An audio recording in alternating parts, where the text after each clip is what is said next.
అందరికీ నమస్కారం. మనం ఏ మంచి పని ప్రారంభించాలన్నా దశమి, ఏకాదశుల కోసమే కదా ఎదురు చూస్తాం. అయితే ఏడాది పొడుగునా ఉండే 24 ఏకాదశుల్లో ఆషాఢ శుక్ల ఏకాదశిని మనం తొలి ఏకాదశిగా జరుపుకుంటాం. పూర్వకాలంలో ఈ రోజునే సంవత్సరారంభంగా కూడా పరిగణించేవారట. కాస్త గంభీరంగా వివరణాత్మక స్వరంతో అసలు ఏకాదశి అంటే ఏంటో తెలుసా? ఏకాదశి అంటే 11 అని అర్థం. మన 5 జ్ఞానేంద్రియాలు, 5 కర్మేంద్రియాలు మరియు మనస్సు, ఇవన్నీ కలిపి మొత్తం 11. వీటిని మనిషి తన అధీనంలోకి తెచ్చుకుని వాటన్నింటినీ ఒకటిగా చేసి ఆ దేవునికి నివేదించాలి. దీనివల్ల మనలో బద్ధకం దూరం అవుతుంది, రోగాలు దరిచేరకుండా ఉంటాయి, ఇంద్రియ నిగ్రహం కూడా పెరుగుతుంది.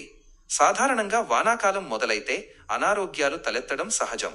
శరదృతువులో యమ దంష్ట్రికలు అంటే యముడి కోరలు బయటకు వచ్చి మానవులను రోగాలతో భయపెడుతుందట. అందుకే ఉత్తరాయణం కన్నా దక్షిణాయనంలో మనకు పండుగలు, నోములు, వ్రతాలు ఎక్కువ. లంఘనం పరమ ఔషధం అనే ఉపవాస దీక్షకు నాంది పలికిన రోజే ఈ తొలి ఏకాదశి. భక్తిభావంతో ఈ పవిత్రమైన రోజే విష్ణుమూర్తి పాలకడలిపై యోగనిద్రలోకి వెళతారు. స్వామి నిద్రించే రోజు కాబట్టి దీనిని శయన ఏకాదశి అని కూడా అంటారు.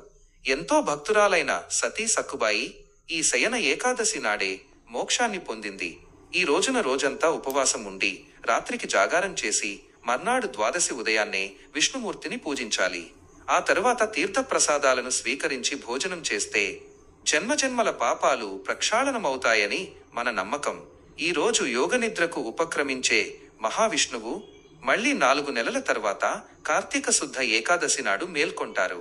ఆ సమయంలో భూమిపై రాత్రి సమయాలు ఎక్కువగా ఉండి ప్రజలలో నిద్రా సమయాలు పెరుగుతాయి. కథను వివరిస్తున్నట్టుగా ఈ ఏకాదశి వెనుక ఒక కథ కూడా ఉంది. తాళజంఘుడు అనే రాక్షసుని కుమారుడు బ్రహ్మవర బలముగల మురాసురునితో యుద్ధంలో అలసిపోయిన విష్ణుమూర్తి తన శరీరం నుంచి ఒక కన్యకను జనింపజేశారు. ఆ కన్యకనే మనం ఏకాదశి అంటాం. ఆనాటి నుంచే ఏకాదశి నాడు ఉపవాస నియమం లోకంలో స్థిరపడింది. పండితుల మాటల్లో చెప్పాలంటే ఏకాదశి అంటే చైతన్యానికి ప్రతీక. సూర్యవంశంలో ప్రఖ్యాత రాజు మాంధాత. అతడు ధర్మాన్ని తప్పనివాడు, సత్యసంధుడు. అతని రాజ్యంలో ఒకసారి తీవ్రమైన కరువు వచ్చింది. దాంతో ప్రజలు పడరాని పాట్లు పడుతుంటే అంగిరస మహర్షి సూచన ప్రకారం ఈ శయనైక ఏకాదశి వ్రతాన్ని భక్తితో చేస్తాడు. ఆ వ్రత ప్రభావం వల్ల వర్షాలు కురిసి కరువు తీరి ప్రజలంతా సుఖంగా ఉన్నారని పురాణాలు చెబుతున్నాయి. ఉత్సాహంగా ముగింపు పలుకుతూ ఇక ఈ తొలి ఏకాదశి రోజున మన ఇళ్లల్లో, దేవాలయాల్లో జొన్న పేలాలు, బెల్లం కలిపి దంచిన పేలపిండిని ప్రసాదంగా ఇస్తారు. ముఖ్యంగా రైతులు ఆ రోజున ఖచ్చితంగా పేలపిండి తింటారు.